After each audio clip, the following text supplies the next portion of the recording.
Basic English translation, ये हमारी class number 5 है। इसमें यहाँ पर फिर से हम लोग कुछ वर्ब फॉर्म्स पहले देख लेते हैं। जैसे हमारे पास है स्टार्ट, स्टैंड खड़ा होना, स्टार्ट शुरू होना, स्टे ठहरना, स्टील चुराना, स्टोल स्टोलन, स्टीलिंग स्टील्स, ये 5 फॉर्म्स हैं।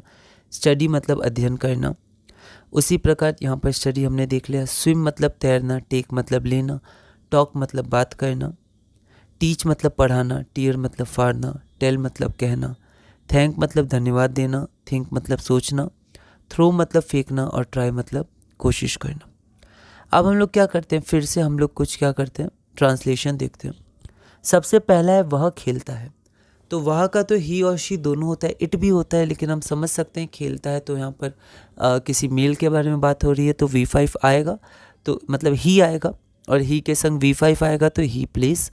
अब वह क्रिकेट खेलता है, तो यहाँ पर हिंदी में तो क्रिकेट बीच में आया, लेकिन इंग्लिश में बाद में आएगा। हिंदी में सिंटेक्स आपका पहले ओ आता है, ठीक है।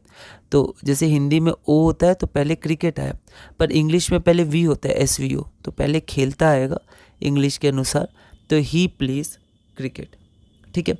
उसके बाद वह क्रिकेट और फुटबॉल दोनों खेलता है, ठीक है। तो यहाँ पर एक तो हम लोग लिख सकते हैं he plays cricket and football both, या फिर हम लोग बोथ जनरली पहले भी लगा सकते हैं, he plays both cricket and football, both मतलब दोनों। वह सुबह में क्रिकेट खेलता है, तो हमने देखा था सुबह के लिए इन द मॉर्निंग आता है, नाइट के लिए एट नाइट आता है, इवनिंग के लिए इन द इवनिंग आता है, तो ये सब बातें हमें ध्यान रखनी है। तो वह सुबह में क्रिकेट खेलता है तो he plays cricket in the morning.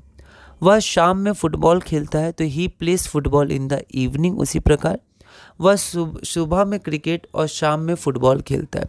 तो यहाँ पर थोड़ा ध्यान देंगे, यहाँ पर 2 सेंटेंसेस हैं।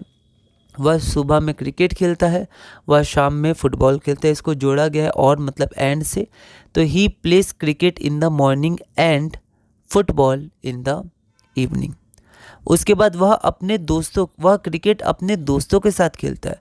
तो यहाँ पर अपने का अलग अलग अर्थ होता है। जैसे मैं अपना काम करता हूँ तो आई डू माई वर्क, तो यहाँ अपना का अर्थ होगा माई, क्योंकि मैं के लिए आया है, ठीक है। वैसे ही वह अपना काम करता है, तो यहाँ पर मेल है तो हिज आ जाएगा अपना। वे अपना काम करते हैं तो अपना वे के लिए आया, मतलब दे के लिए आया, तो वह देयर हो जाएगा। तो अपना का क्या होता है, अलग अलग अर्थ होता है, ठीक है। तो हमें देखना है किसके लिए ये प्रयोग हुआ है। तो वह क्रिकेट अपने दोस्तों के साथ खेलता है, तो वह अपना वह के लिए हुआ है, और यहाँ पर क्योंकि मेल है ही है, तो यहाँ पर ही का हिज हो जाएगा। शी होता तो हर हो जाता। तो he plays cricket with his friend, तो यहाँ पर हिज ही के लिए आया है, तो he plays cricket with his friends. वह क्रिकेट खेलता है और फिर अपने घर आ जाता है, तो वह क्रिकेट खेलता है, ही प्लेस क्रिकेट, और मतलब एंड, फिर मतलब देन हमने देखा था। अब यहाँ पर अपने छूट गया, तो अपने घर आ जाता है। अगर होता घर आ जाता है तो कम्स बैक होम, और अपने घर आ जाता है तो अपने फिर से वह के लिए यूज़ हुआ है, तो his then comes back to his home, यहाँ टू भी आ जाएगा। जैसे स्कूल में आया था टू स्कूल, ये सब हमें ध्यान है, तो comes back to his home. अगला है वह क्रिकेट के सिवा कुछ नहीं खेलता है। तो यहाँ देखिए, यहाँ पर कुछ कुछ वर्ड्स और या फ्रेजेस आ सकते हैं। के सिवा को हम लोग एक्सेप्ट कहते हैं, ठीक है, मतलब एक्सेप्ट मतलब के सिवा, तो वह क्रिकेट के सिवा मतलब एक्सेप्ट क्रिकेट, और कुछ नहीं मतलब नथिंग, तो ही प्लेज नथिंग, वह कुछ नहीं खेलता है एक्सेप्ट क्रिकेट, क्रिकेट के सिवा। या क्रिकेट के सिवा वह कुछ नहीं खेलता है, he plays nothing accept cricket. एक और यहाँ बट का यूज़ होता है, ये भी इंग्लिश में जनरली कन्वर्सेशन में बोला जाता है।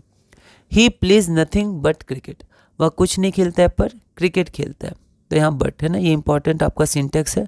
He plays nothing but cricket. अगला है वह क्रिकेट के सिवा फुटबॉल भी खेलता है। फिर से क्रिकेट के सिवा तो एक्सेप्ट क्रिकेट, और वह फुटबॉल खेलता है, तो ही प्लेज फुटबॉल भी है तो ऑल्सो भी आ जाएगा। तो except cricket he also plays football. एक आपका अपार्ट फ्रॉम आता है, ये भी एक सिंटेक्स है जो आप ध्यान रख सकते हैं। अपार्ट फ्रॉम क्रिकेट मतलब क्रिकेट को छोड़ के या क्रिकेट के सिवा, तो apart from cricket he also plays football, मतलब क्रिकेट को छोड़कर वो फुटबॉल भी खेलता है। तो इसी के साथ हमने क्लास नंबर 5 पूरी की। एक बार आप इसको देखिएगा तो कुछ बेसिक्स, उसके बाद मैंने कुछ और वर्ड्स जैसे पिछली बार हमने देखे थे, वो कुछ और वर्ड्स भी हम लोग देख सकते हैं, जिससे हमारी जो इंग्लिश है वो हम लोग समझ पाएंगे, लिख पाएंगे, अपने अपने सेंटेंस बना के अपनी तरह से आंसर्स लिख पाएंगे और धीरे धीरे आगे बढ़ पाएंगे। इसी तरह आप भी एक छोटे से सेंटेंस शुरू करके अलग अलग सेंटेंस बना सकते हैं और देख सकते हैं क्या क्या हो सकता है उसका ट्रांसलेशन, और फिर जैसे अपार्ट फ्रॉम, एक्सेप्ट, नथिंग, ये सब का आप ध्यान रख सकते हैं। ये हर जगह यूज़ हो सकता है, इन the morning, in the evening, in the afternoon, at night. उसी तरह हम लोग क्लास नंबर 4 देखेंगे। सबसे पहले कुछ वर्ब फॉर्म्स आप इसको देख लीजिएगा, लिख लीजिएगा, फिर और हम लोग इसमें ट्रांसलेशन करेंगे, और फिर हम लोग धीरे धीरे प्रॉपर टेंस के साथ हम लोग शुरू करेंगे ट्रांसलेशन। उसका भी हम लोग सिर्फ एफर्मेटिव या पॉजिटिव कर रहे थे, फिर हम लोग निगेटिव देखेंगे, इंट्रोगेटिव देखेंगे, और धीरे धीरे अपने बेसिक इंग्लिश ट्रांसलेशन में आगे बढ़ेंगे।